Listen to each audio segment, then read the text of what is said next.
So, welcome everyone to the Canadian Immigrant web conference series presented in partnership with Access Employment. My name is Ramya Ramanathan. I'm the editor of Canadian Immigrant magazine, and I'm joined by my colleague Laura Jackman, who manages marketing for the magazine. We're thrilled to have you join us today. I can see that the participants are still streaming in. For those of you who are joining a little later, this is also being recorded and posted on our YouTube channel and on our website.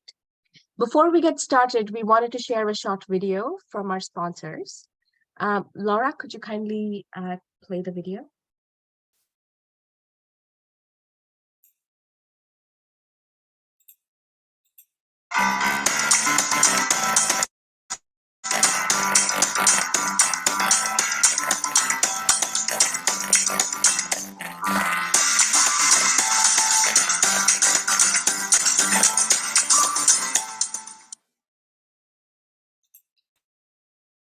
Thank you. So we're excited to talk about hiring trends and the job market today. And our first speaker is Jamoya Smith, Manager of Employment Services, who will be speaking on the hidden job market. So welcome, Jamoya. We're thrilled to have you here. So let me just say, if we have any questions, if you have any questions for Jamoya, you can type them in the chat or the Q&A buttons, and we will answer them at the end of her presentation. You can also email us at info@canadianimmigrant.ca. So Jamoya, please go ahead. Wonderful. Thank you so much, Ramya, for the introduction, and such a pleasure to be here as well. So I'll get started by first sharing my screen.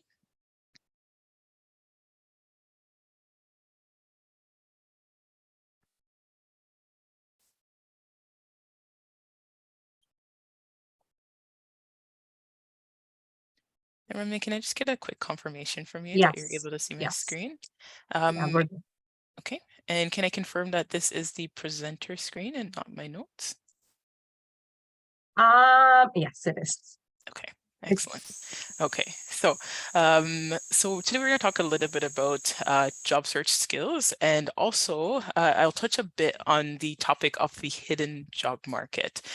So that's a terminology that is passed around, or recent terminology in the employment sphere, the concept of a hidden job market. So we'll talk a little bit about that as well. We'll talk about some strategies that you can also use to accelerate your job search skills.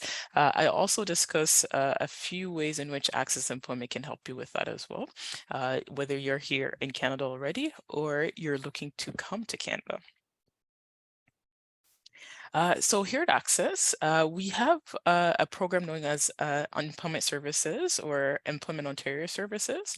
And what we do is we pair individuals who come to our site, whether this is online or in person, with a consultant, an employment consultant that is in charge of helping you with your job search journey. And what these consultants do is they provide you with one-on-one counseling and also a customized action plan. This action plan typically involves you creating a resume, creating a cover letter, and anything else that you need to accelerate your job search journey as well. One of the other supports that they provide as well is ongoing job search support and connection to employers until you're hired.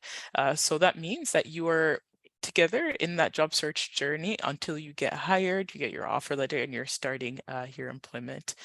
We also offered retention services, and retention services, this typically happens after you're hired or after you've found sustainable employment. And this involves essentially just connecting with your employment consultant to make sure that you have the tools that you need to continue to be successful at work.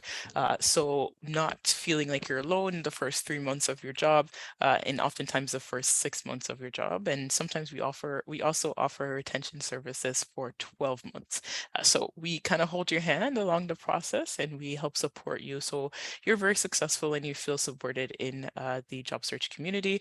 And of course, every client that get registered at Access Employment also becomes an Access alumni, which means that you are still within the Access network, and we still engage you for different events or different services. You might be able to come back as well to become a mentor to other job seekers who are going through that process and also helping them with their job search journey as well. So just about our employers. So Access is connected with a network of over 2,300 employers, and this is across Ontario and sometimes outside of the province of Ontario as well.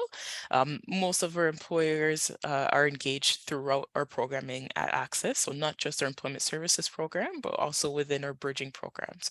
So Access has quite a bit of bridging programs that are more sector specific and are geared towards helping individuals get certification or upskilling in specific areas that will advance their employment opportunities as well. One of the things that we help you with at Access, regardless of what program you decide to go into, we truly do not believe in the one-size-fit-all model. We've created programs across the board, across sectors that really just hone into your previous experience, whether that's experience you've had here in Canada or experience that you come from back home. So one of the things that we help you with is practicing your interview skills, and we do that through a process called mock interviewing. So as the word suggests, mock, we just mimic the interviewing process, and we allow you to go through a series of question and answers that would be similar to the question and answers that you would be asked in a regular interview. We also do speed mentoring events. So if you've ever heard of the concept of speed dating, it's the same thing, just speed mentoring.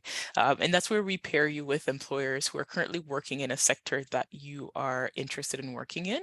And they give you insight in terms of how to bridge the gaps in getting into the sector as a newcomer, or even if you were born here as well. And also give you insight in terms of how to accelerate your job search and accelerate your qualifications. We also have connections with employers from all sectors. So if there's a sector out there, we have a connection in terms of employer. So there's not any sector that we're not involved in. We also do job matching and job placement. And what that looks like is we have clients or individuals who come into our program who may have more barriers or may have experiencing more barriers finding employment than others. And what we do is we have a support program in place for employers to help remove some of those barriers that individuals may face when trying to find employment as well. So one of the things that or the few things that we're going to be talking about today, so we're talking about job search skills. So what does job search skills look like, especially within the Canadian labor market or Canadian workforce? We're going to talk a little bit about networking for your career and why it's important to network, resume development, also talk a little bit about LinkedIn and virtual networking, preparing for your interview, and also hiring trends in Canada and what that looks like as well. I should point out that these workshop series are also available online, free of cost, online and in person. So it's a hybrid model for a workshop. So if you do want to go to another series in this workshop, you can also attend as well. We have a interview skills one. We also have one that is just solely about resume and how to develop your resume. And typically you leave these workshops with having a marketable resume or ideas on how to create marketable resumes. So really important, if you're interested in joining other series or other presentations outside of this workshops, feel free to visit our website, which is down below, and I will be sharing in the chat later on today as well. So your job search strategies. What are some key questions about your job search strategy? What are some things that you really need to hone into when you're starting this strategy? One, why do you need a strategy and how do you build one? How do you identify targets for your job search? And how do you use your strategies to look for work? So creating a strategy is very important. Being organized is very important when creating a strategy, and also creating goals. So one of the key things that you'll learn from this presentation and also from any of the employment consultants that you're paired with at Access is goal setting is very, very, very crucial to you being successful in your job search. Okay, so let's talk a little bit about job search methods. What are some job search methods? And some of these job search methods, you may ask yourself, we're living in the age we live in the digital age or the age of technology. Do some of these still apply? And the answer is yes. So Asking a friend for an introduction is one way to not only learn about jobs that are within the hidden job market, but also learn about roles that you may not be or may not have access to on, say, LinkedIn or Indeed or a combination of both. Answering to an advertisement. So, believe it or not, employers still advertise using help wanted signs outside of their place of employment or outside of their place of business. And sometimes help wanted signs look different. So it may not be a post on a job board, but it may be a post, say, on LinkedIn or maybe a post on Facebook. Of course, being wary that you do have to fact check a few of these job postings, but oftentimes posts are also made like that. And of course, registering at an employment agency like Access, where you'll have exclusive access to a few internal job posting, as well as connections to employers. Okay, so job search method and your job search action plan. So a job search action plan is how you execute your job search method in and being very, very strategic in how you do that. So how do you build, why do you need an action plan and how do you build one? And I'll talk a little bit about that. So why do you need a job search action plan? So one, you need to have a job search action plan in order to create career aspiration and goals. As I said previously, goals are very, very crucial to achieving success in job searching. Identifying your skills. So when you look at your resume and you look at your experiences that you've had, whether it's your professional experiences, your lived experiences, you're wanting to identify your skills. And these are not just soft skills. These are also a combination of hard skills and soft skills. So identifying both and understanding where your skills lie and how you can use that to apply for roles and also become successful in your job search as well. Job search targets. So set a target for yourself. So understanding that targets are very, very important. Networking speaks for itself. It's opening up yourself to opportunities, going out to different events, having engagement in different working groups, whether that's groups that are specific to the roles that you want to be a part of, or just general groups. Actively seeking work. So this, I always say to any of the clients who come into Access or any of the stuff, job searching is a job itself. It takes a lot of time, it takes a lot of dedication, and it requires a lot of focus and a lot of work. So we'll get into a little bit more details of each of these points and how they can be used to accelerate your job search. Okay, so identifying your career goal and aspiration. So as you know, one of the most tried and true method of goal setting is the process of creating a SMART goal. And of course, the definition for a SMART goal is a goal that is specific, measurable, attainable, realistic, and time-bound. And of course, during these goal setting stages, you want to make sure that you're also adaptable. What that means is you are able to switch your goals based on the results that you're getting, and also creating a longer timeline for your goals if you're finding that a timeline that you've created for yourself previously is not allowing you to attain those goals.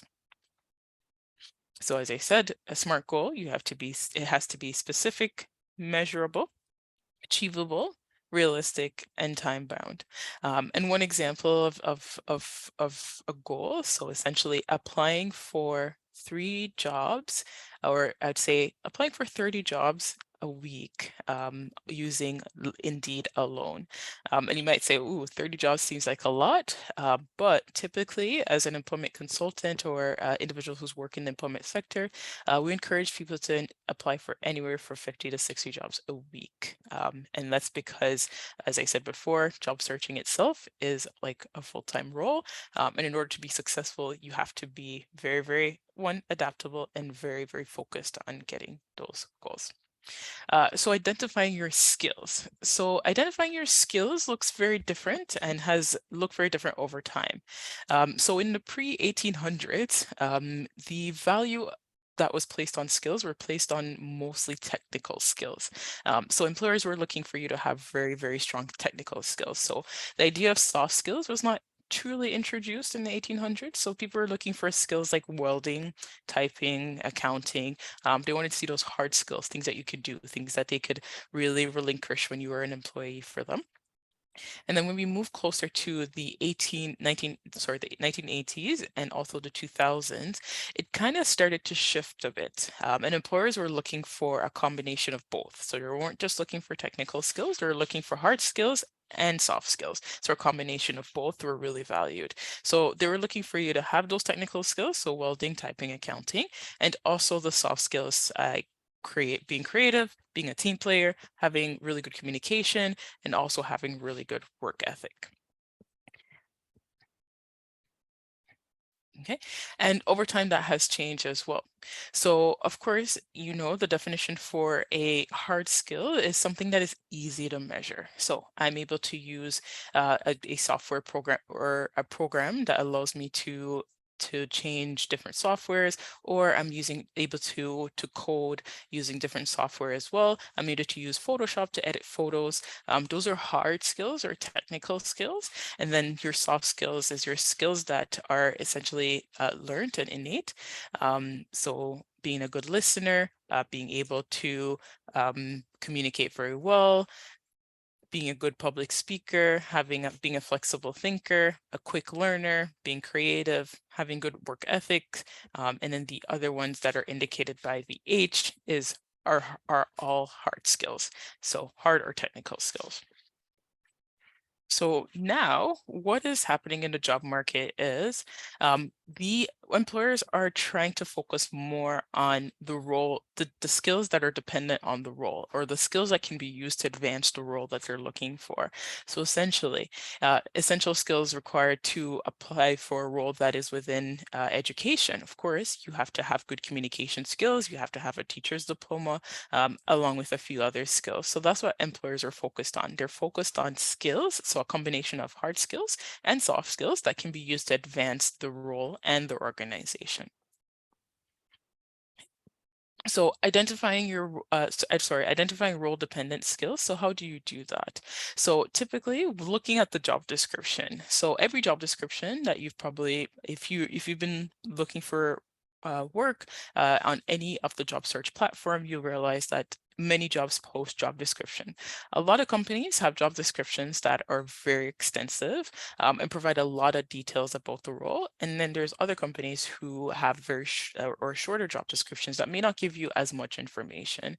A lot of companies do job description in two sections. So they'll ask for your technical skills, which is your hard skills that we just talked about, and also your soft skills.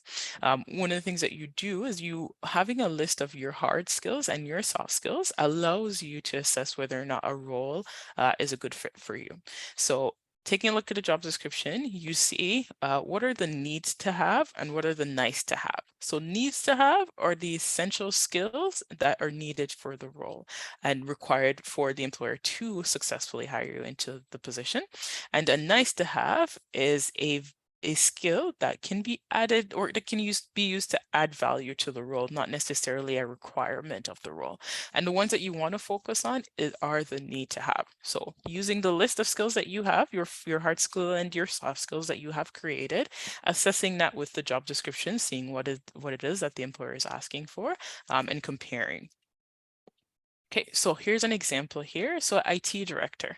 So need to have, so essential to the role, essential to apply for the role. So you must have a degree in IT, certificate in HTML, Python, and JavaScript, 5 to 10 years of experience in working in IT and leadership or management roles.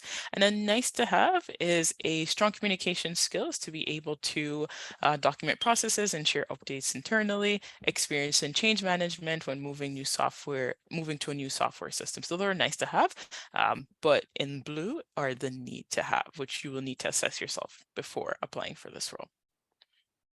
Okay, so the other step in your job search strategy is identifying targets. So how do you identify targets for your job search? So let's talk a little bit about that. Okay, so first you want to make sure that you're taking a look at posted jobs. As I said before, one of the things that we often neglect is the older methods of job postings, which is using the newspaper, going to a job fair, and also just responding to a help wanted sign if that's the type of role that you're looking for. Oops, sorry. So posted jobs can be on a job board. So job board can look like the job bank. So that's the Canadian Job Bank. It can be Indeed. It can be an internal job board from an organization. So that's specific to the organizational website. A job board can also be on LinkedIn. It can be on Glassdoor and a few other sites as well. As I said before, company websites also have a career page or career job boards, professional association websites. So for example, a professional association of nursing or social work will have a separate section that has their job postings or the roles that are available. Job fairs. So coming to job fairs, for example, Access has a lot of job fairs, and we have these throughout the year as well. So you're able to come and speak directly with their employers and learn about roles that they have, either advertised on their website or roles that they have hidden in their hidden job market as well. Social media is also one, and newspapers is a tried and true method that is still active today. As I said before, be wary of the jobs that are posted on social media or less credible sites. You want to make sure that you're doing your research before sending your personal information to employers as well. So just be very, very cautious about that. But there are a few jobs that are posted on social media that are very viable for application as well.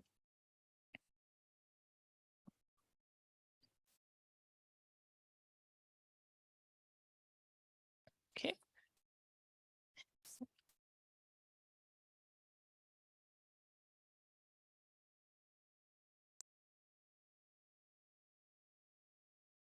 Oops, sorry, thought I unmuted myself for a second there. Okay, so targeting your jobs. So of course, when you're doing doing your targets, you want to make sure that you're targeting your job search to your skills, your experience, and also being very, very keen to the experiences and the culture of the company before applying as well. So one of the things that we do encourage is do a adequate research. So research is a very, very important part of the job search journey. It's an important part because it allows you to understand not just the culture of the company that you're going into, but also be connected with the employees or existing employees of the organization as well. And of course, the number one way to do that is doing research over LinkedIn or doing research on Google as well.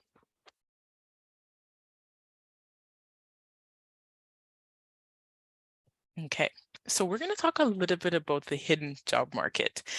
So in a typical setting, we'll ask, what's your concept of the hidden job market? What does that mean to you?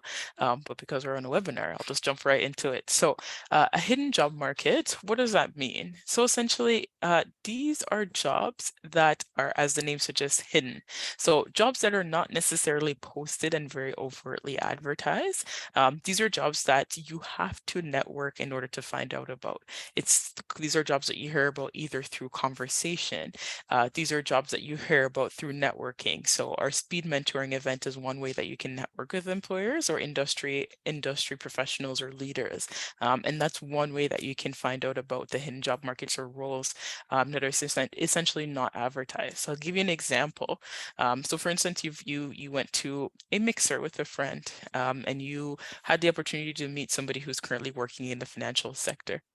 And that individual mentioned, oh, I work for TD, and I am a executive director of finance, and I am actually looking for a new employee, or I'm looking for a new team member as a junior executor, and the role's not posted yet, but I'd be happy to review your resume. So that's one opportunity to find out about the hidden job market.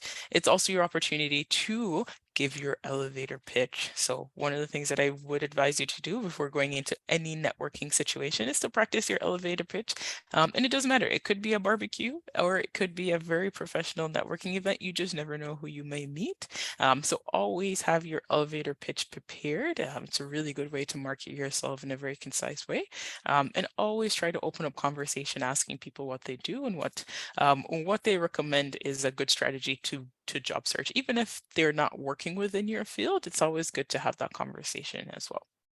Uh, so 40% of jobs, 40% of jobs posted are advertised online or on job boards, and 70% of employers look for talent internally and in their network. So essentially, it's who you know, people know who they know, and that's how jobs are mostly advertised. And of course, jobs you can find employment opportunity within your organization as well, and that's how a lot of organizations have two different job boards. So they'll do an internal posting or they'll do an external posting.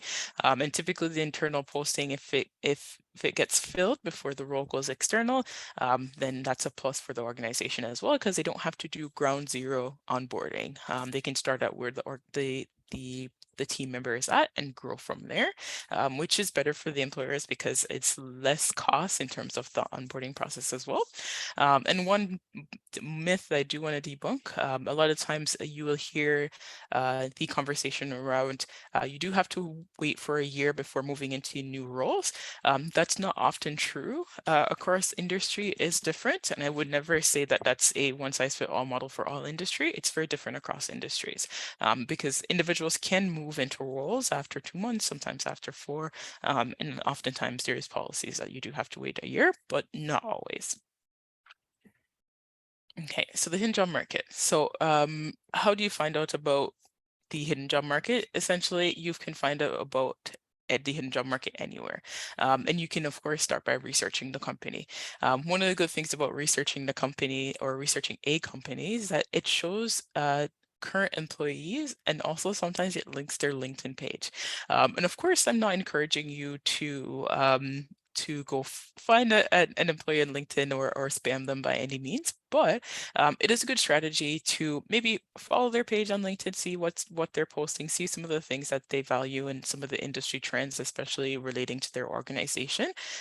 Or you can do the professional thing of course, reaching out, and then also following up with a message. I would say follow up with a message on LinkedIn, just letting them know it was a pleasure connecting with them, and that you're very, very happy to have them added to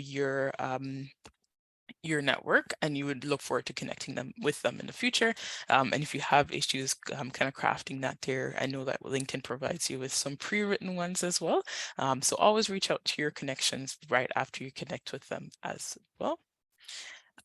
Okay, so LinkedIn, of course, your company website, the Better Business Bureau is also an option. The Chamber of Commerce and Glassdoor is a really excellent way to find out about what you can about organizations. Okay, so tailoring your job search. So how do you use your strategy, and how do you make your strategy work for you specifically? And the reason why I say for you specifically is that your job search is unique to you, and your job search strategy is built by you.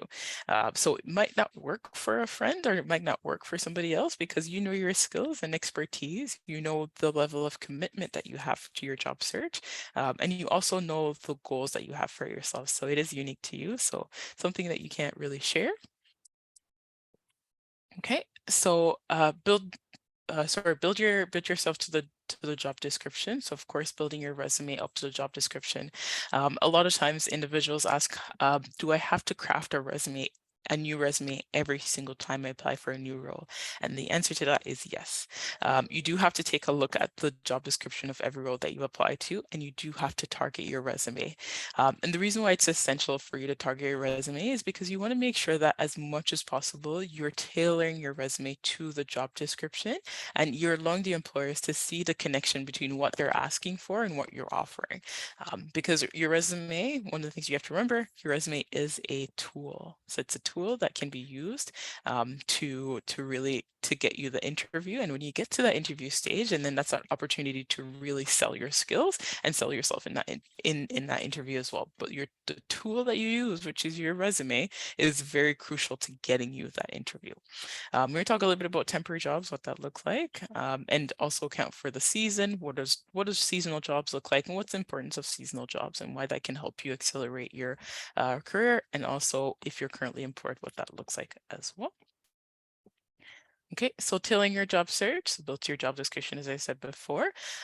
While you want to make sure that your resume has specific points, specific words from the job description, we do have this wonderful thing that has been introduced into our world called AI, but it's not a new thing because employers, sorry, have been using that system and a system called ATS to help them review and shortlist potential employees.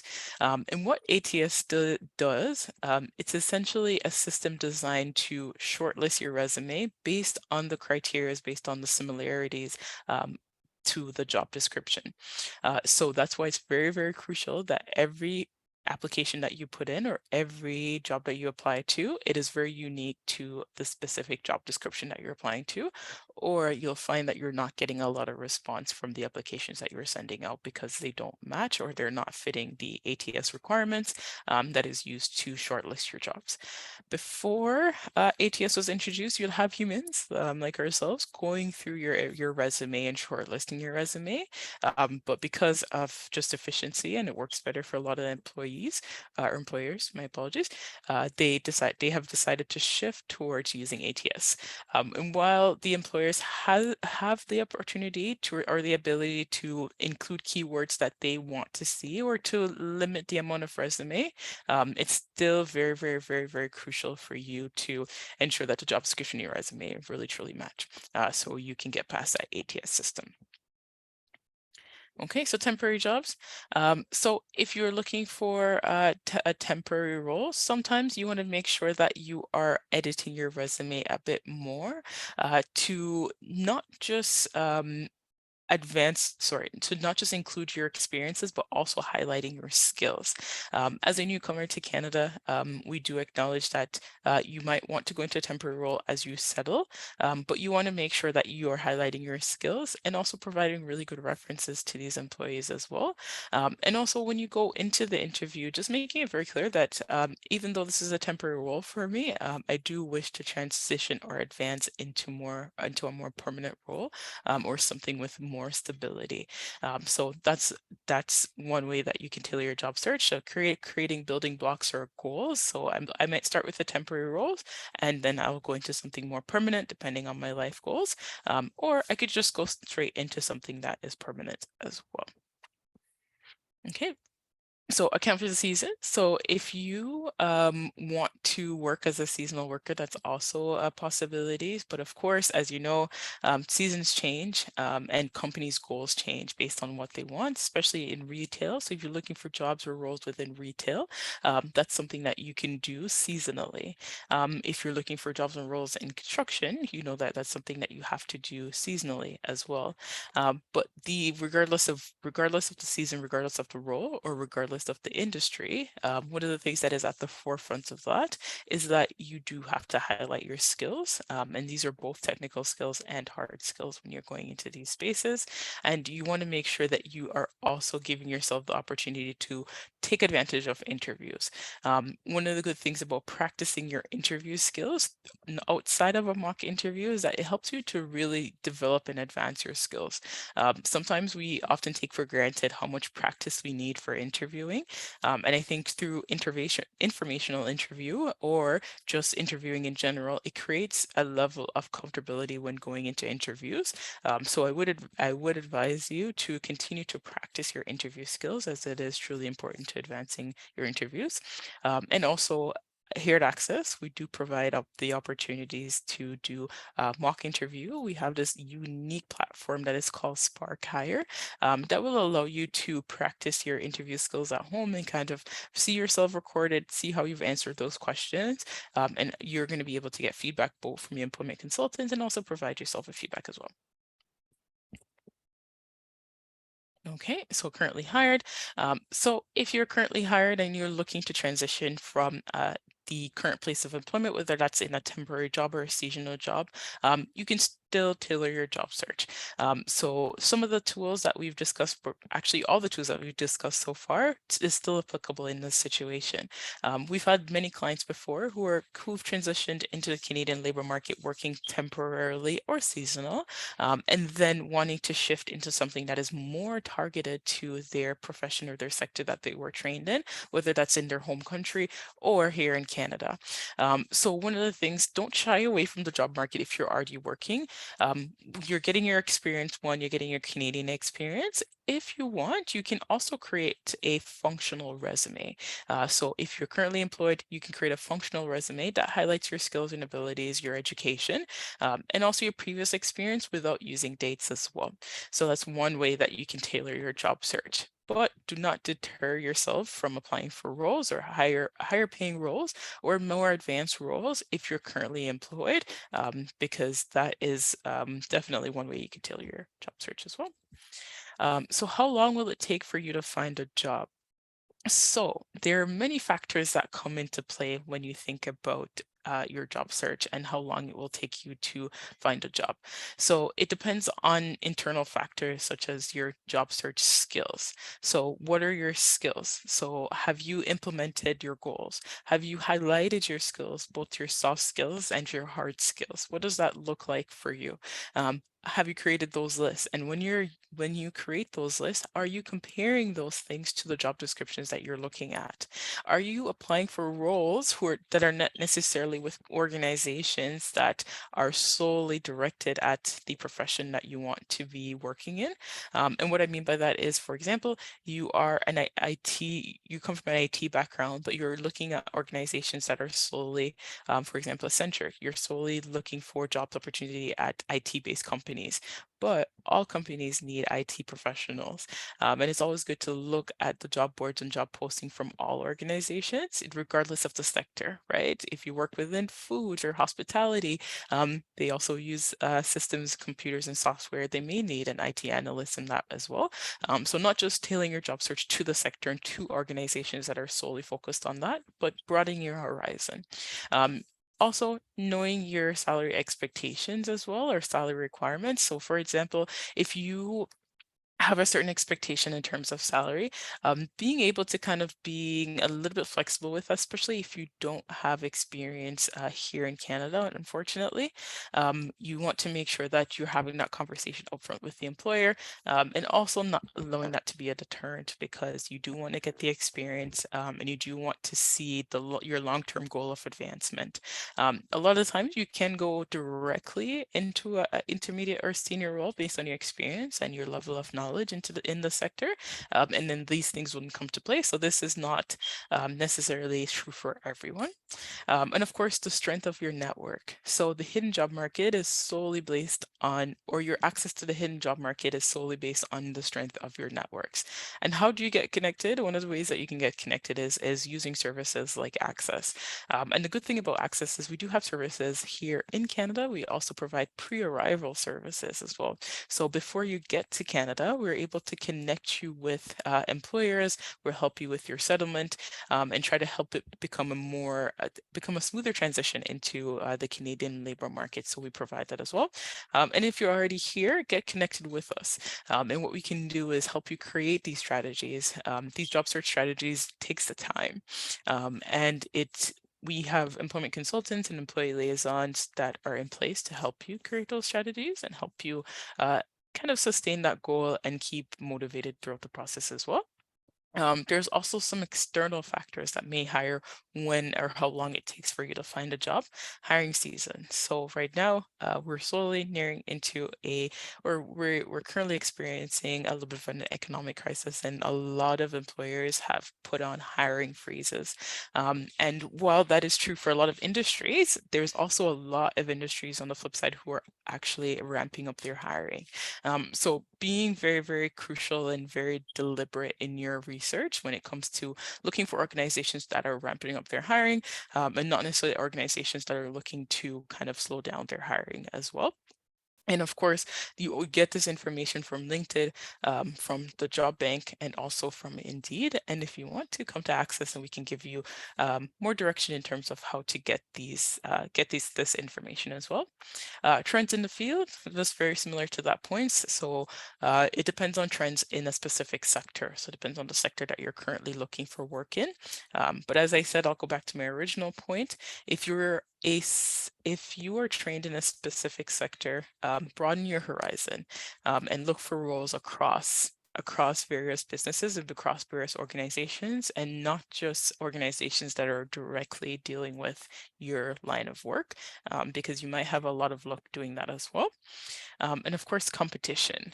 If you have LinkedIn or ever used LinkedIn Premium, LinkedIn does this thing where it shows you how many other competitors, or how many competitors you have for a role. So you'll see 106 individuals have already applied for this role, or 50 people have already applied for this role. Typically, I would say don't use it as a deterrent, because once you have implemented the strategy of targeting your resume, ensuring that your soft skills and your hard skills are highlighted, you'll have a good chance of passing that ATS system.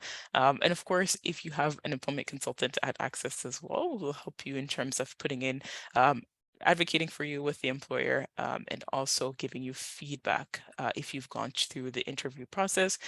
So competition is a factor, but don't let competition be a deterrent for you applying for roles as well.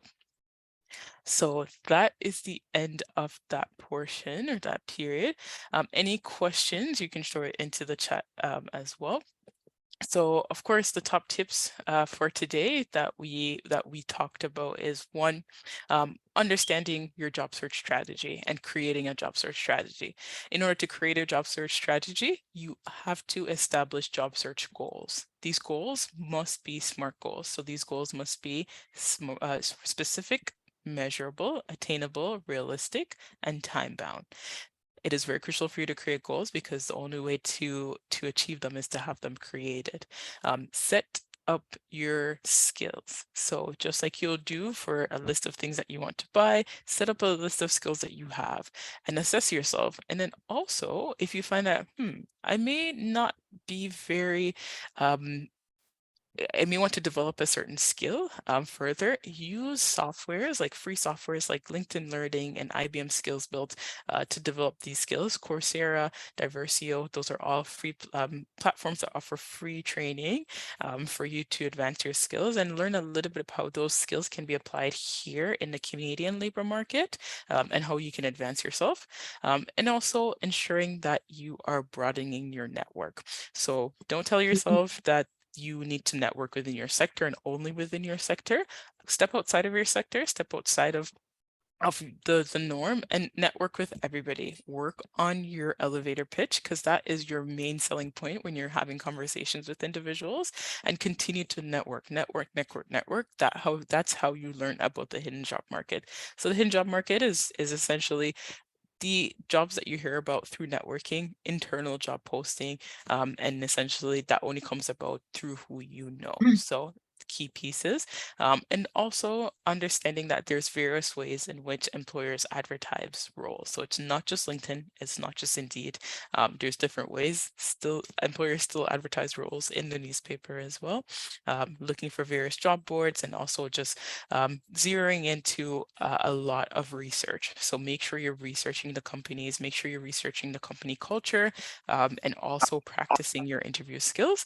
And of course, coming to Access so we can get you connected with an employment consultant that will help you one-on-one along your work alongside you with your job search goals, and helping you to get to that sustainable employment opportunity that you need and that you may retire from in the future.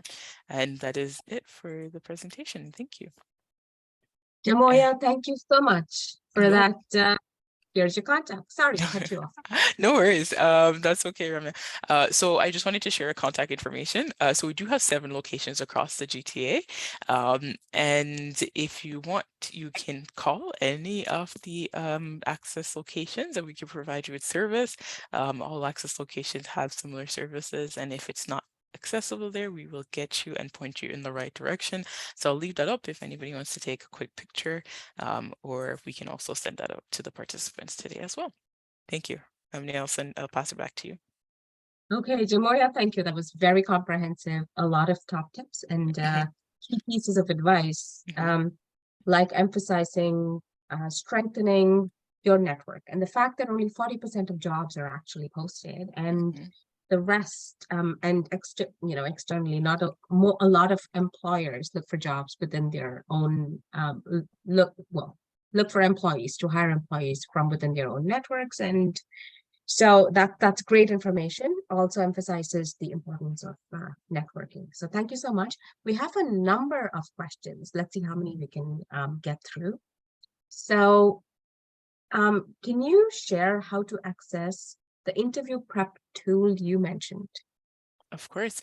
So we do have the interview prep tool posted on our website. And what I can do is I can share that in the chat before I log off today. And I'll also share it with you, Ramya and Laura, so you can share it with the participants as well, so you can access that tool. On our website, which is very simple, accessemployment.ca, you will also find a list of workshops that are coming up, and they're all virtual. So you can access these workshops from anywhere in the world. If you're interested in learning about interview skills, more about developing your resume, networking, and a few others as well. Thank you. No problem. Are all companies starting to use ATS, or is it only the bigger ones? And what does it stand for? Okay, so it is a new model, I would say, but a lot of companies do use it. I don't think the size of the company really matters in terms of using ATS. I know for us, we're a nonprofit and we have used ATS, or we have started to use ATS.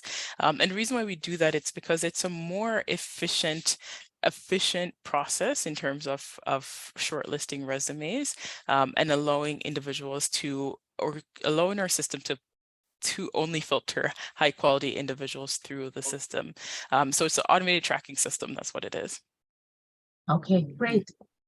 The next one, how would you say salaries in Canada for newcomers compares to someone who has been here for 5 to 10 years?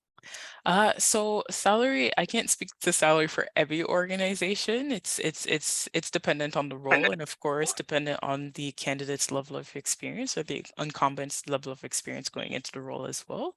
I cannot put a blanket statement on what salary will look like, but I know for most organizations, they do have what is called a salary ladder, a salary grid. So you do start within a certain role, and within a certain level, and you're able to move up that grid, whether that's based on a 6-month period or a 1-year period. But all organizations do this differently, and it's different across all sectors. So I can't speak specifically to that, but that's the information that I have in terms of salary and salary increase in Canada. Okay, great. And one last question. I've heard about employment consultants who can help rebrand. What are your thoughts on using one? Employment consultants? Yeah, who Uh, can help you rebrand. Rebrand. So I'm assuming you're talking about employment consultants here at Access. I can answer from that standpoint. I think they're asking generally. Or, well, can Access help with that? Yes, so access helps with that, but I wouldn't want to say we rebrand, or rebrand your skills and experience. But what we do is we help you kind of realign your goals to match the Canadian expectations. So one of the things, I'll give you an example. One of the things that one of the issues we have when individuals come in and they're new to Canada is the issue of the difference in the resume styles. Because we're used to a certain format back home where we essentially put out everything, but that's not the expectation here in Canada. So oftentimes we won't rebrand, but we will provide a lot of feedback on resumes and how to redevelop your resume so it works for the Canadian labor market, and so it's effective as well. And I talked a lot about that in the session as well, that it's very key that when you're applying for roles, you have to target your resume for every single role that you apply to, because you want to make sure that the job description and the resume has some sort of cohesion. Okay, and Access is will be able to help with that, Most right? definitely. Yes, we can. Okay, good. Mhm. So we're asking attendees who are interested to contact one of your offices Mhm. and then look for support, Of course. correct? Okay, good. Well, thank you for that very comprehensive presentation. And we'll invite our next speaker to join us, um, Murli Murthy. Murli is a best-selling author, leadership trainer, and the resident career coach for Canadian immigrants. So if you've been receiving our newsletters and magazines, you will be familiar with his columns. If you have any questions for Murli, you can type them in the Q&A or the chat, and we'll pose it to him at the end of the presentation. You can also email us at info@canadianimmigrant.ca. Murli, please go ahead. Thank you, Ramya. It's always a pleasure to join hands with Canadian Immigrant. And hello, everyone. We see over 66 participants. That's a huge number. It's my pleasure to share with all of you. We have very limited time. And I did see that Jamoya answered a lot of questions. Whatever I needed to share, it's already been shared. But we will go ahead and clarify a couple of more things. I also see some questions that have been asked in the chat box, and my presentation could actually help you, get more clarity on that. So let's not waste any more time. Let's get started. So that is our topic title for today. Smart upgrade, successful interview preparation. And why is it in that order? The topic for today is to help you prepare for interviews. But before that, certain steps have to be covered. You need to have a smart upgrade. All right. There could be certain blind spot. There could be certain gaps that you need to cover. We are going to talk about 3 gaps that you will cover, and then we'll talk about common interview questions and how you can answer them. If you already landed an interview, congratulations. My heartiest congratulations to you. You crossed the first barrier. There are certain jobs where over 1,000 people apply: customer service, IT, sales, marketing, and many Canadian jobs, over 250 people apply anyway. If you were to able to overcome all that and actually have you landed an interview, so my big congrats for you. So now we'll prepare you for the next stage. So a little about me. So I'm going to start my presentation. That's my website, aceworldfoundation.com. Like Ramya said, I'm a career coach with resident career coach with Canadian Immigrant, and we help people brand themselves and succeed in the job market. All right, so you can look up my website. Those are books that I have written pertaining to finding a job and branding yourself. These are some of the clients we speak to. This is a book that pertains definitely to a job seeker, and I'll be answering many of the questions from this book. So let's get started, guys. I believe a lot of you, over 64 people on this call, maybe see yourself here. If not, why would you be on the call? Your job is at the other end and you are here. That bridge, you need to cover the gap. What do you need to do? I'm going to suggest 3 things you need to do to cross over to the bridge. Okay, so let's get started. Before we get started, have a look at this beautiful quote by Alvin Toffler. The illiterate of the 21st century will not be those who cannot read and write, but those who cannot learn, unlearn, and relearn. That's very important. As I share certain information, many of you may resist. Mankind is used to resisting. We don't like change. But if you come to a new country, if you're adapting yourself, you need to change. One of the questions I saw on the chat box, and I believe the person is still there, is, if I don't have Canadian experience, can I succeed in Canada? Absolutely, 100%. Isn't that how every immigrant has succeeded in Canada? A lot of Canadians who come here, very few are students. Many of the people who come into Canada are professionals with job experience. How did they build it here?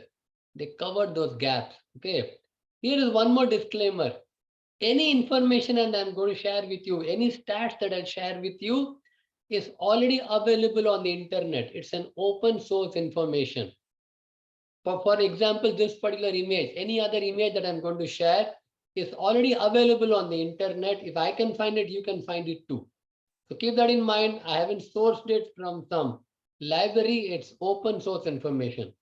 So what are the 3 gaps you need to cover to get through into the job market? You're going to cover 3 skills to career transition to in-demand jobs currently in Canada. The first one, I call it the new learning gap. What do I mean by that? Hey, you may know project management, you may know banking, you may know sales back home as an immigrant, right? But in Canada, maybe there is a gap you need to overcome. What is the gap? I think Jamovia mentioned it.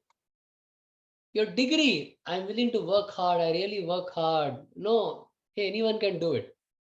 Over 1,000 people can do it. Your degree and your hard work is no longer a competitive advantage. Then you might ask, Murli, but what is my competitive advantage? Your soft skills plus your degree plus your hard work. Now that's a competitive advantage. All right. There is enough data out there. Remember, on the internet. Here is one information I found on the internet. Look at that. That's not me. That's research conducted by Harvard, Carnegie, and Stanford have concluded 85% of success comes from soft skills. In the job market, only 15%, which means what? Here is truth bomb number 1. That piece of paper called a resume can never contain your greatness. You are absolutely potential. Your potential is unlimited beyond imagination. Do not depend too much on a piece of paper called a resume or a certificate or a degree. It's how resourceful you can be. All right. So your resourcefulness is what is being tested. The piece of paper will very rarely land you a great job. It might open a door. A resume might open a door, but it's you who gets in. Okay. All right. So here is one more stat I found out. Look at this. Available on the internet. Hard skills versus soft skills. Recruiters were asked. Almost 50-50. This is a 50-50. Soft skills is your ability to communicate, your teamwork, interpersonal skills, the smile, the body language. On a video interview, how do you dress up? What's your background? How's your lighting? Everything is a soft skill. Look at this. I hope you understand 50% of your success in Canada will be a soft skill.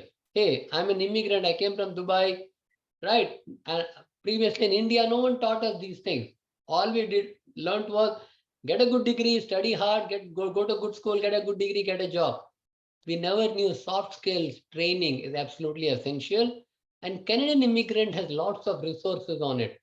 You guys can check up the website, there's a lot of them. Soft skills is important. That's a gap you need to cover. All right, look at this. Your degree is a hard skill. Your typing speed is a hard skill. Okay, now even that can be done by AI, but your soft skill, communication, leadership, teamwork, AI can never do that. And that's where you win. Your competitive edge is your soft skill, guys, in a very, very, busy world. In your resume, on LinkedIn profile, on Instagram, on Facebook, are you very intentional? There is nothing called accidental greatness. You've got to be intentional about it. Keywords are very important. On a job description, look at what they say. If they have asked for global experience, hey, you might want to change the word international experience on your resume to global experience. Subtle changes like that. Jeremiah mentioned you may have to adapt your resume. You don't have to redo a resume all the while, but adapt it to every job. All right. This will help you land an interview. LinkedIn, make sure LinkedIn is mentioned in the first 6 seconds. That's what it takes for a recruiter to scan your resume. In the first 6 seconds, as the eye goes from top to bottom on your resume, your LinkedIn should be mentioned. Experience, relevant experience. Keywords. I would recommend a website called ziprecruiter.com. There are many resources out there. This is just one that came to my mind. It's a free resource. You can write it down, ziprecruiter.com. You would simply go to ziprecruiter.com, type in your job.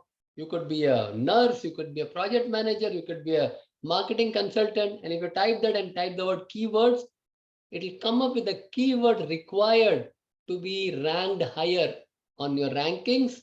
and also to be seen by the recruiter and also to be approved by the ATS. You see, you can beat the system. Ziprecruiter.com. All right. Always quantify results. Don't say I did a great job. I led a team. I led a team resulting in 30% increase in pay-per clicks or resulting in 25% leads. Always, quantify a result. Add projects will talk about their skills, hard skills and soft skills. Formatting, mobile friendly, very simple. All right. Resumes are very important. Look at this. I found it from a source called Glassdoor. An average job attracts 250 resumes, 4 to 6 are shortlisted, one gets the offer. It's very competitive, guys. So you want to be very sure, you want to cover these gaps. You don't want to leave any red flag. Guess what? I went on the internet and I searched this.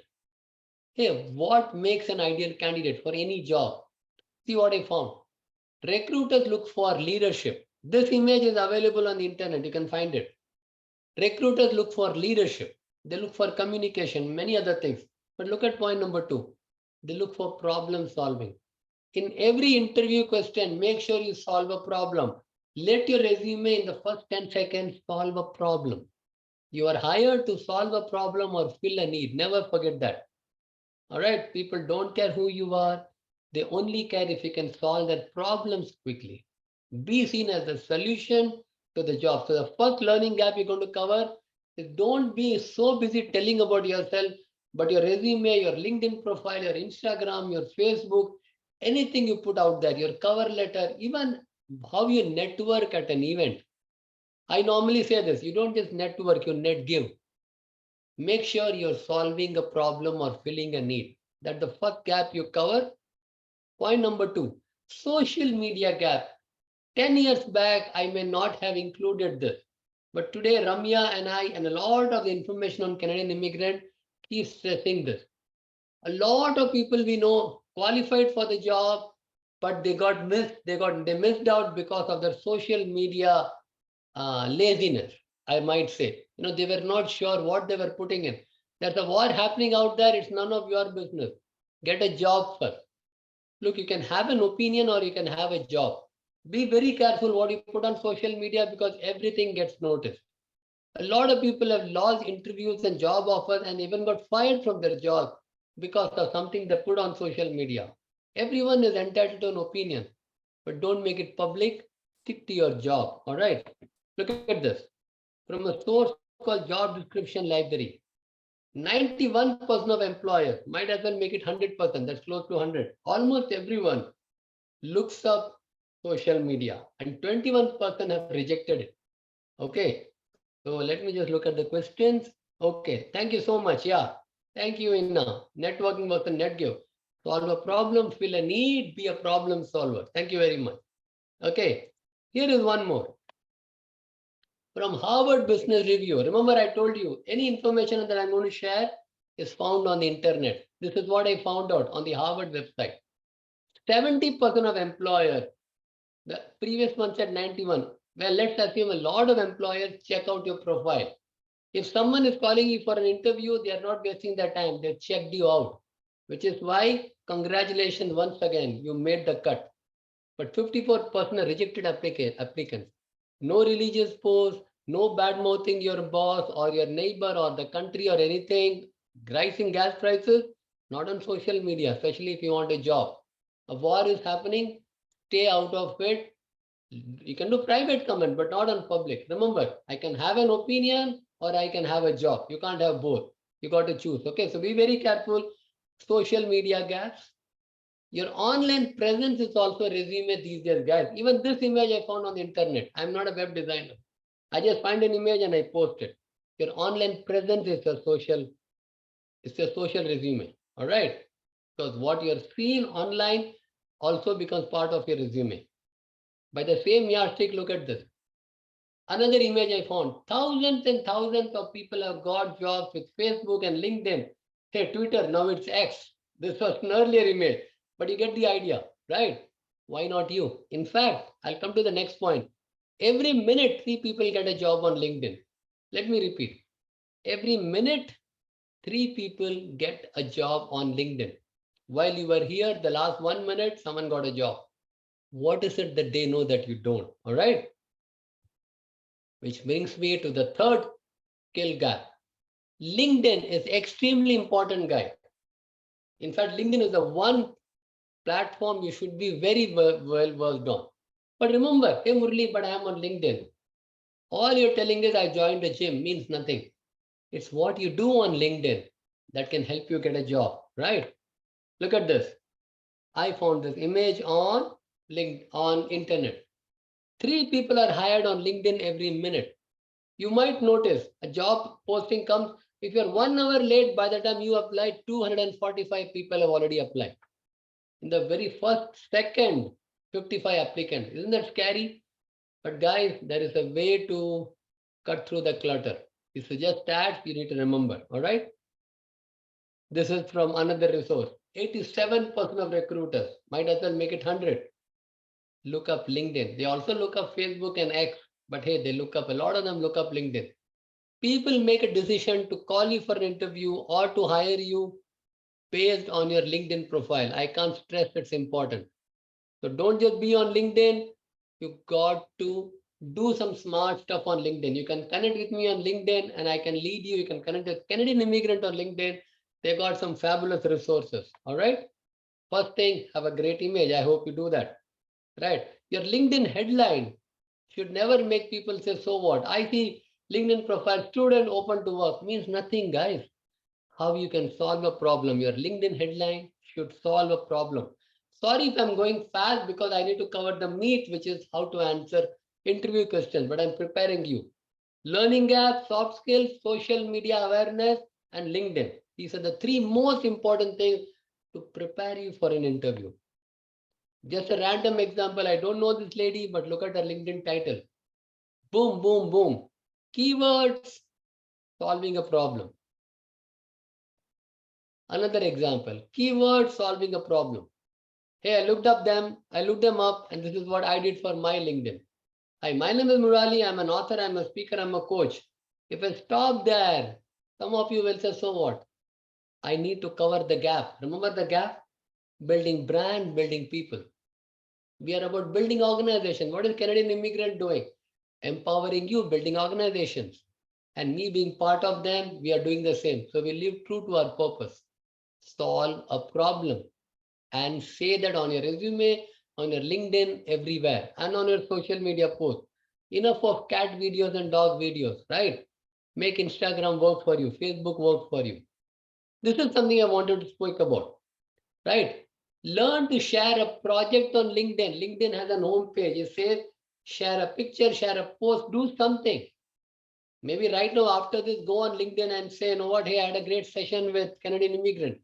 Harvard Business Review says projects are the new interviews. They go as far as to the resumes are dead. Resumes are dead. A piece of paper can never capture your greatness. Interviews are ineffective. But projects are the real future of hiring. What's the project? Right? If you're a project manager, if you're a financial consultant, if you're a management consultant, read about your industry. See what's trending, what's going to happen in 2024, how is AI impacting. Talk about that. Someone asked the question, if I don't have Canadian experience, you don't need Canadian experience. You need to be aware of the market, and recruiters will look up your profile and they will call you. For example, here is a website. I picked this up from Career Enlightenment. How to use blogging to get a job. Can you blog about your industry? Why not? Well, you may not like to blog. Can you do a podcast? Something, drop a seed. Every seed grows. Let me repeat, every seed grows. Don't sit at home twiddling your thumb, sending resumes into a black hole. Do something in your industry. Be a problem solver in your industry. Blogging, podcast, videos, something.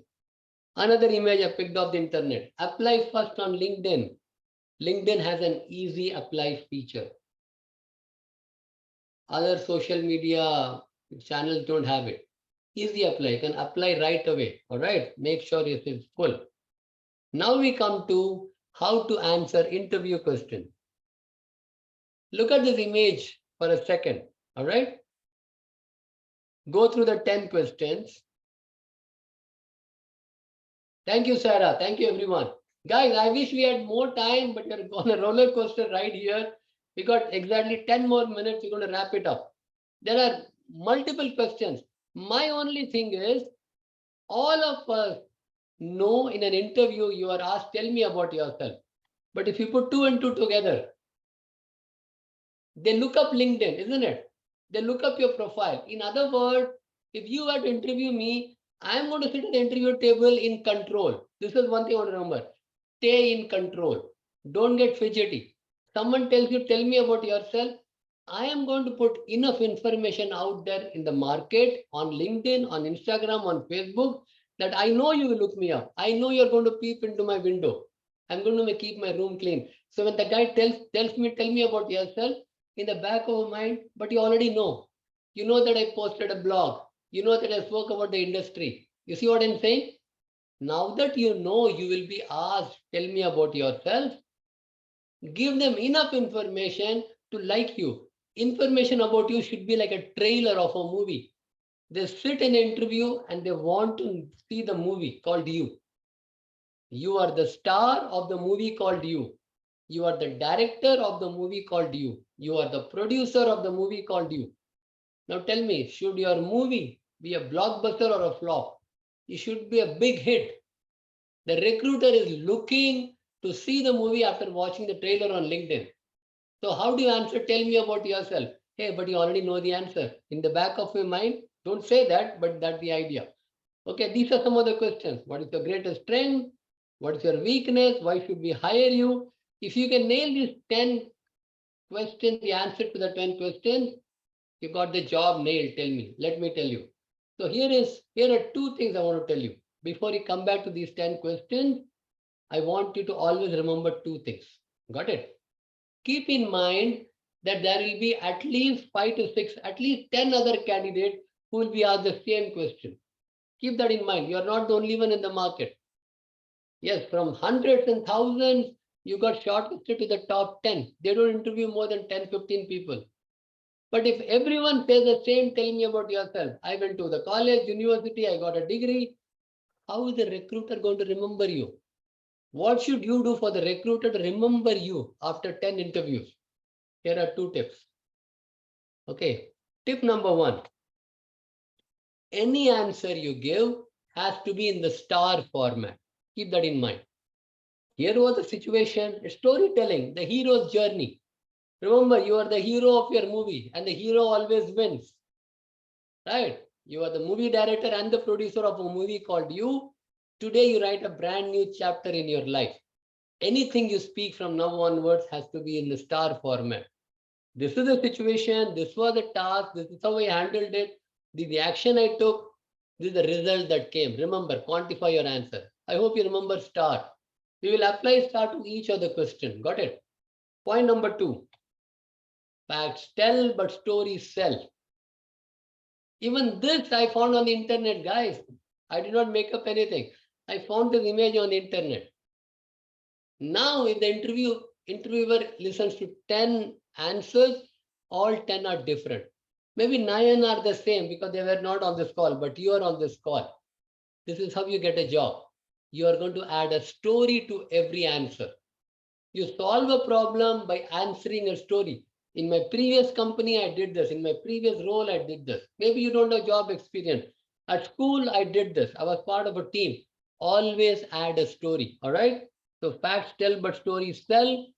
And always have the star format to answer any interview question. Let me repeat. You come to the interview prepared. You've covered the gap. Social media is clean. Whatever you did till yesterday, I don't care. Whatever you did till 2 p.m. today, it's over. We can't undo it. But starting now, you got to be extremely careful. It's your life, right? And LinkedIn, you got to optimize it. Keywords and soft skills. Got it? If it's a video interview, if it's a face-to-face interview, you're going to master soft skills. Got it? Now that you're ready, you're going to apply star format and the storytelling format. Okay, here we go. Tell me about yourself. Of course, tell them about yourself. But wait, read the job description. Nobody is really interested that you went to university in Germany or you got a degree. Nobody is really. People don't even care whether you got an award from the Prime Minister or the President. They only want to know how does your answer solve our problem. Each answer of yours should answer to the job description. So what do you tell about yourself? I was a project manager back in my country. I bring 5+ years experience. Here is a tip. If you have over 10 years experience, please don't say 15 years or 20 years or 11 years. Always say 10 plus. Why? Because a lot of young students are competing for the same job. So maximum you can say I have 10 plus years, right? So I have 5 years, 8 years quantified. I have 8 years experience of doing the project at my previous organization. I learned that I am able to complete tasks on time. I'm a great problem solver. I researcher, go attention to detail. And now this is where you connect the dot. As you mentioned in your job description, I do the same blah, blah, blah, blah, blah. And hence, I'm an ideal fit for the role. Don't let them connect the dot. You got to connect the dot. This is your job description. This is who I am. See how both the rivers lead to the same ocean. Each one of your answer should make them realize all rivers lead to the same ocean. This is who we are and this is who this person is, and they both match. What is your greatest strength? Of course, talk about it, but it must relate to a job description. Maybe in the job description it is told attention to detail. That is going to be your greatest strength. I consider many things as my strength, but definitely I proved again and again to my managers and supervisors that I have great attention to detail. I proofread, I edit, I go over a document again and again before the proposal goes out. And I've always received, a lot of accolades for that. You see, address their situation. Every answer of yours should solve it. What is your biggest weakness? This is a tough one. Never show fear. Definitely talk about your weakness, but don't just leave it there. I don't know how to climb Mount Everest. I don't know how to do yoga. Irrelevant. Whatever is your weakness, it has to transform into a strength. Got it? You want to be seen as a person who is overcoming. So, for example, if you were to ask me what's your weakness, I would make sure that my weakness is also your weakness. What is every organization's weakness today? A lot of things need to be done in little time. Okay, maybe you're a great time manager. You prioritize things well. But earlier you couldn't, but now you employed the 80-20 Pareto method or this method or that method, you figured out how to solve. Another big thing is, what is your biggest weakness? There is so much social media out there. I understand organizations need social media. I always find myself behind, but now I have made it a resolve to spend 1 hour every day on LinkedIn or on Facebook or Instagram and learn how social media can impact a business. You see, you're showing them that you're overcoming the same problem they have. Why should we hire you? Big question. If the same question is asked to 10 people, this is where facts tell but stories tell comes in. This is why you should hire me. I got all the skills you need. But I read on your website, you got some great core values. You talk about integrity, authenticity. When I growing up, my parents, my dad, my mom said authenticity is very important. Whatever you do, be authentic. I could instantly see a connect between the values I was brought up with the values of organization. I really am impressed with what your CEO said in your annual report. You see what I'm saying? That's what the speaker before me said. Research the organization. Suddenly your answer is unique. Star format and story. Always a story. My parents told me. I read about your CEO. Something, the little touch makes all the difference. The difference between ordinary and extraordinary is a little extra. A little makes all the difference, right? What's the greatest professional achievement? Definitely the star format. I was working odd hours and I was working different time zones. But my supervisor asked me to stay late. I stayed late and people appreciated. Boom, remember the story. And I proved that I could stay late and get a job done within deadline, right? Attach a story. How well do you handle stress? Similar situation. Attach a story. When I was young, I learned not to take multiple projects at the same time. At my previous organization or at college where I volunteered, I had to submit a paper, but I also had to do an assignment. I learned to prioritize time, answer the right question, do a lot of research, and notify people earlier. Now I know how to handle stress. A story. Why are you leaving your job? Definitely, right? Good opportunity. Again, I read your job description. I see it aligns with my values. Give a different answer and an authentic answer. What has been your biggest failure? Just like answer question to question number 6 and 5. I learned through my experience. Now it's not a failure. I learned from failure. Guys, got it? There's a difference between failing and a failure. Right? I'm not a failure. Tell them that. I failed, but now I learned. I learned from my failure. Where to see yourself in 5 years? Read the company's description. Maybe it's Citibank or Accenture. See where they want to go in 5 years. I want to be there where you want to be there. I want to take you there and in the process grow myself. Your answer has to align with their value. What are your salary expectations? Very simple. Do not give a number. Give a range. Based on my experience and based on industry standards, I believe my salary should be fair enough, should be in the range of 60 to 70,000, 75 to 85,000. Give a range. Always stay. Never skirt a question, always stay in that. I think we are done with that. So star format, situation, tactic, action, result. Tell a story always. Remember, I want to end with this.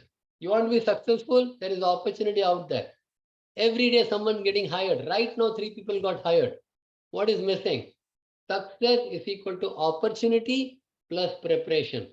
Now you know how to prepare yourself. Go on social media, write what Canadian Immigrant, how they provided a great service. When you drop a good seed, it grows. When you drop a bad seed, it grows as well. So prepare yourself. Preparation, preparation, preparation. Cover the gaps and you become unbeatable. All right. With that, I'm done. That's my contact details. We are open for Q&A, Ramya.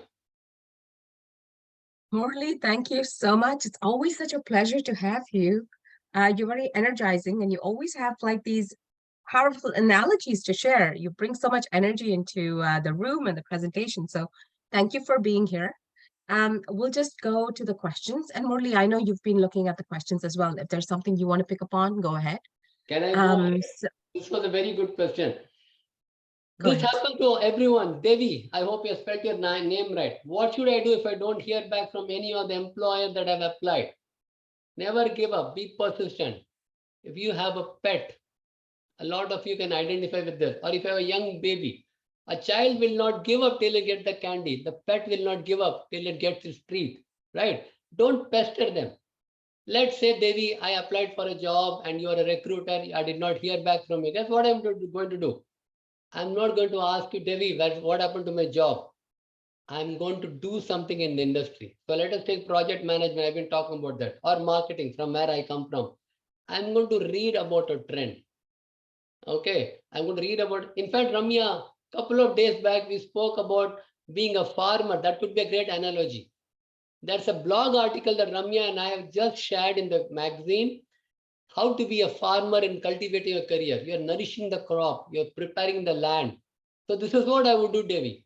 I would first post something. They call it clickbait, right? You got to post something on the LinkedIn. And then I will say, Devi, I just posted something. I hope you had a look. Here, have a look at that link. You know, they say, right, sow and reaping. You sow and you reap. You don't reap and you sow. Now you say, hey, Devi, by the way, I just want to check. I just wanted an update on what's happening. You're making Devi read about you. You're disrupting his life. Okay, the recruiter is going to read about you. You're going to be on their mind, top of mind. Now it's okay to ask a question. Never just ask a question just like that. Always be contributing. Don't be consuming. Contribution, progress is equal to happiness. I didn't say it, Tony Robbins says it. Progress is happiness. Be contributing, be a farmer, read that article that we shared. And the farmer always gets a crop, but he's patient. All right. Okay. I hope I answered the question. That was great. Thank you. Shall I? Okay. While you're looking, do you have any suggestions on how I can follow up on a job I applied to through a portal with no email provided for follow-up? Okay. All right. Happens all the time. Remember background research, that 5 P's, right? Prior performance prevents poor, prior preparation prevents poor performance. Prior preparation prevents poor performance. If it happens, it's okay. Now look up the company. look up their LinkedIn, look up their managers, follow them on social media. There's going to be a link. You can always reach out to the company. Maybe you send it to a portal, right? The portal would have forwarded to the organization, maybe RBC. Look up RBC, look up the manager. Always be digging, you will find a hole.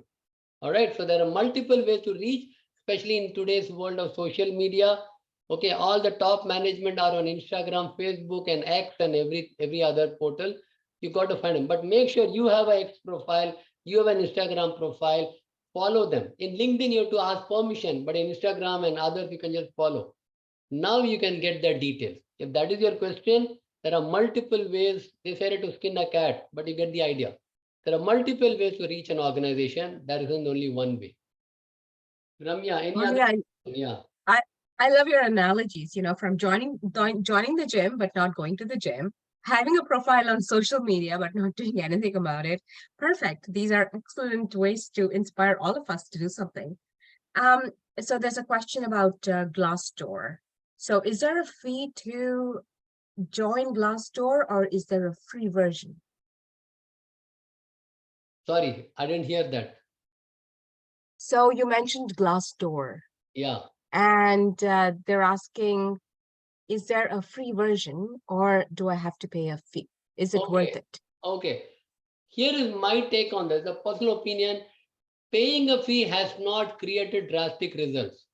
Just to let you know. Remember, guys, Glassdoor or a resume or a LinkedIn can only do so much. It is you, your persona, your aura that gets you through. Remember, they might open a door.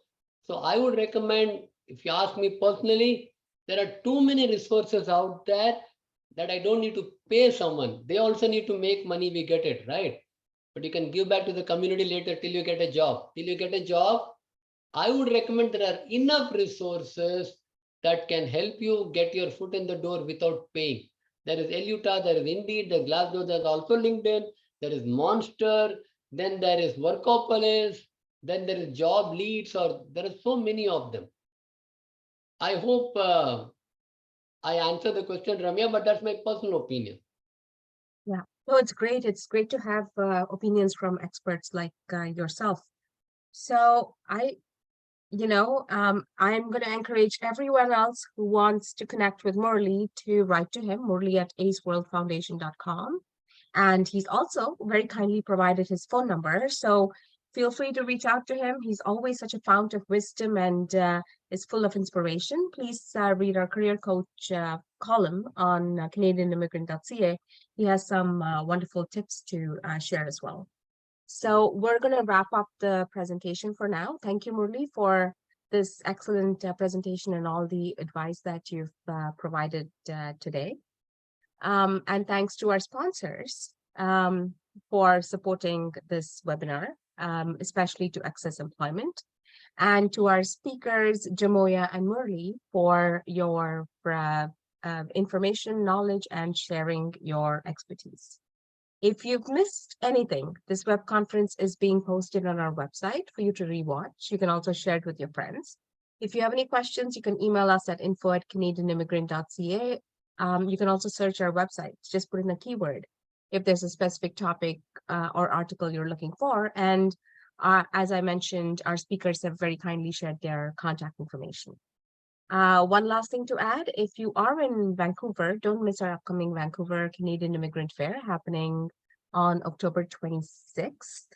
And if you are in Mississauga, we have a fair coming up on November 9th. So you can find the details at canadianimmigrant.ca/career fair. Okay, folks, thank you so much. This has been a wonderful session with two wonderful speakers. I thank you again for joining us. Have a great day. Thank you. Bye-bye. Bye. Bye.